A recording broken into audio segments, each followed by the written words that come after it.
बात करेंगे झारखंड की राज्यसभा की 2 सीटों पर, जिसकी वोटिंग 18 जून को होने वाली है और नामांकन शुरू होगा 8 जून से। तो आइए देखते हैं। निर्वाचन आयोग ने शुक्रवार को राज्यसभा की देश भर की 24 सीटों पर चुनाव की घोषणा कर दी। इनमें झारखंड की 2 सीटें हैं, जहां 18 जून को वोटिंग होगी। इसमें से एक सीट शिबू सोरेन के निधन के बाद 4 अगस्त 2025 से खाली है। वहीं 21 जून को दीपक प्रकाश का कार्यकाल पूरा होने के बाद दूसरा सीट भी खाली हो जाएगा। इसके लिए 1 जून को अधिसूचना जारी होगी।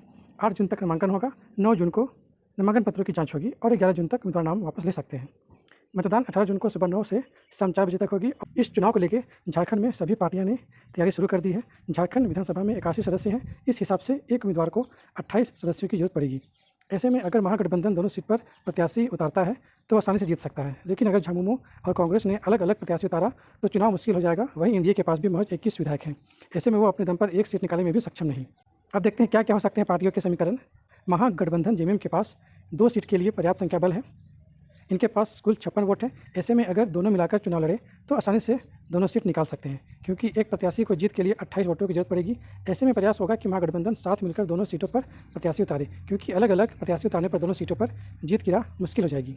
झामुमो अकेले लड़े तो दूसरी सीट के लिए और 22 चाहिए। झामुमो के पास कुल 34 सीट है, जबकि 2 सीट के लिए 56 वोटों की जरूरत पड़ेगी। ऐसे में अगर झामुमो को 2 प्रत्याशी को चुनाव मैदान में उतारना है तो एक सीट पर तो जीत पक्की है, लेकिन दूसरी सीट फंस जाएगी, क्योंकि उसके पास सिर्फ 6 वोट ही बचेंगे। लेकिन प्रयास होगा कि पहले उम्मीदवार को 28 से ज़्यादा वोट मिले, क्योंकि एक वोट भी रद्द हुआ तो स्थिति बदल जाएगी।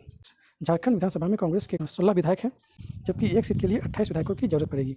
ऐसे में अगर कांग्रेस अपना प्रत्याशी उतारती है तो अकेले दम पर जीतना मुश्किल होगा, क्योंकि उसे 12 और विधायकों की जरूरत पड़ेगी। ऐसे में इंडिया गठबंधन में दरार आने की पूरी संभावना है। विधानसभा में एनडीए के पास कुल 24 वोट हैं, वहीं अकेले भाजपा के पास 21 वोट हैं। ऐसे में एनडीए प्रत्याशी को जीत के लिए 4 वोट कम पड़ेंगे। वैसे जेएलकेएम फिलहाल किसी पार्टी के साथ नहीं, तो इसका निष्कर्ष 18 जून को वोटिंग के बाद ही मालूम चल जाएगा कि किस पार्टी की सीटें जीतती हैं। जेएमएम, कांग्रेस और भाजपा तीनों में जोरदार टक्कर होने की संभावना है। अगर आपको ये वीडियो पसंद आए तो इसे लाइक करें, शेयर करें और अधिक से अधिक सब्सक्राइब करें। धन्यवाद।